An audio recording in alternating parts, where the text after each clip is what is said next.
Welcome back. So I want to talk about curiosity. And this is going to be the very, very first step to getting somebody back into your life, getting somebody to think and reconsider getting back together with you. See, when I help students try to understand this entire idea, this entire concept, they have a hard time grasping what needs to come first. And what I try to do is get them to understand everything from their ex's perspective, especially when we're going through the previous, like the relationship, when we're looking at all the issues that happened. I try to get them, because they feel like the actual victim, right? They're going through the emotions, they're hurting. So I try to get them to just put themselves in the position of her and try to get them to understand. Now, of course, there are some breakups that happen that I'm like, yeah, you need to move on from that bitch. Like, you really do. Because I help mostly men. So that's how I'm going to position this. But I do help women as well. And sometimes they need to get away from certain men. You know what I mean? It works both ways. But what I want to explain to you is when somebody's coming back, you need to get them to be curious about you first. So the first stage to no contact is actually relief, right? They're relieved to be away from you. Getting past and through that is usually the first step. And that's usually when you'll hear from them sometimes. You'll hear a text message, or you'll hear, sometimes they'll DM you on some app, whatever you guys are talking on or used to talk on a lot. So you're going to be hearing from them sometimes. And what they'll do is they'll poke and prod, and they'll kind of do a little bit of investigative research, basically, to see really what you're up to see if you're still available.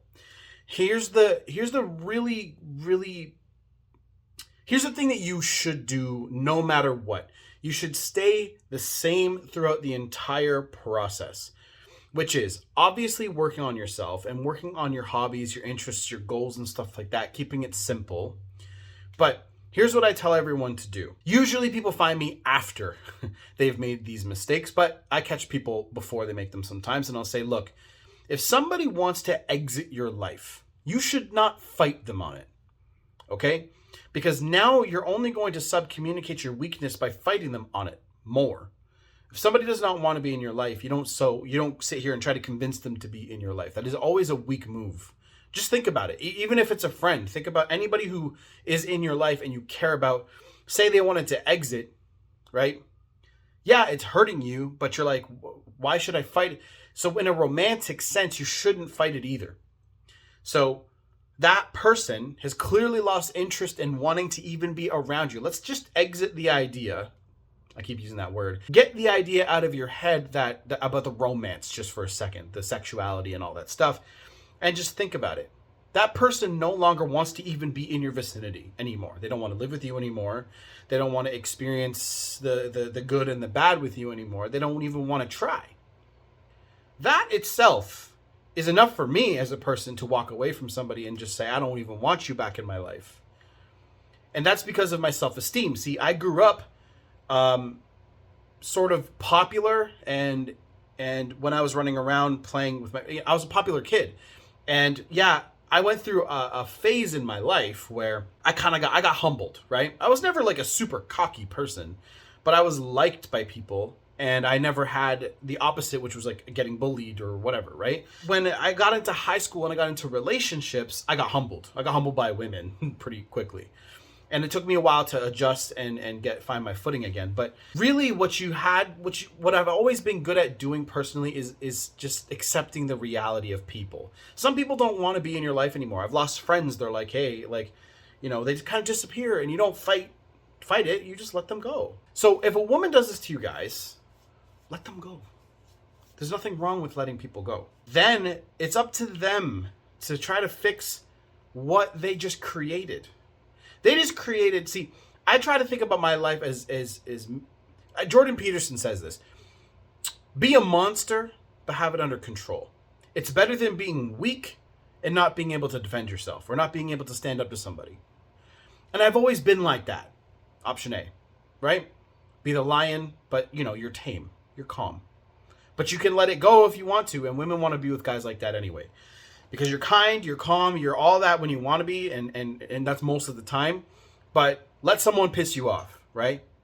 Many of you guys are like that. I know it. It's just you've been told to be a certain way, and shown to be a certain way through the garbage media out there and even some people that you grew up with. If you want somebody to be curious about you again, this is the space and the distance that you put between you and her. That's the distance that you put between you and her. And what you do in this distance phase is you go extremely, extremely hard on your personal goals and your hobbies. So what you're doing, and here's what you're really doing. You're creating a new version and a new identity that she's not going to recognize when she does peek your way. Does it always happen? No. I know most of you guys are looking for a personal guarantee from somebody like me, right? And I very much do share a lot of my experience with my coaching students, right? Because I talk to you guys. I talk directly to you. I know exactly what your struggles are and what you're worried about. And most of you guys are worried about things you can't control anymore. You want personal security. You want a sense of solace. You want to be calmed. You want your emotions and thoughts to calm down. See, emotions cause the thoughts, and the thoughts and the emotions tie together. Once the emotions are settled down and calm, you don't think about her. See, that's why after 2 or 3 months, the emotions and the intensity of the emotions has come down, and you don't think about her nearly as much as you used to. And the intensity and the bad stuff you might think about, like her sleeping with another guy, for example, that happens less and less because you're caring less and less because the emotional intensity is calming down. So that distance and space that you create with her is going to make her think. She's going to go, oh shit, I haven't heard from him in a while. Why hasn't he chased me? Things like this do go through your ex's mind. They do. Okay? And you guys need to understand that. Now, again, there is no guarantee this stuff is going to work because every relationship technically is its own thing. You guys had your own routine. Everyone is different, but the idea still comes back to the same things, right? Spending time together, attraction, and all that stuff. So it's really good for you guys to study. I tell you guys to read books. I'm not going to hit that subject right now, but having someone that you can look up to and get guidance from is a good thing too. So coaching is down below if you guys want to do that. Shameless plug, I'm sorry. But it is what it is. I got coaching and mentorship in the financial stuff of my life, 4 or 5 years ago, and turned it all around. And the dude's still my mentor. Still helps me out. Still points me in directions. Hey, look at this. Look at that. I even have students that have offered me help in certain areas that I don't know about. And they're like, yo, man, I'll help you. You helped me. I'll help you. I'll help you for free. Right? So it's really cool when you start exposing yourself to personal growth and development because you end up talking to people that can just accelerate you. They can really help you like grow and get a sense of ownership over your life again because you're just going to feel so lost right now. So getting them curious is the first step. The first thing you need to do is get yourself under control and get a plan for yourself, which is what I do with my coaching. I get a plan. I get you to learn the things and focus on the issues that you had in the relationship. Because when we focus on those and you're completely aware of those things, that's the only way you're going to be able to fix something. And then you work through the issues. Some of the issues, most of the issues you guys have, the students of mine, are deep-seated issues, self-esteem issues, mama problems, mama drama. You didn't have your fathers around. So we're going to have to really learn and really dig deep and figure out and create a new version of you that is going to be fit for the world that we're in now.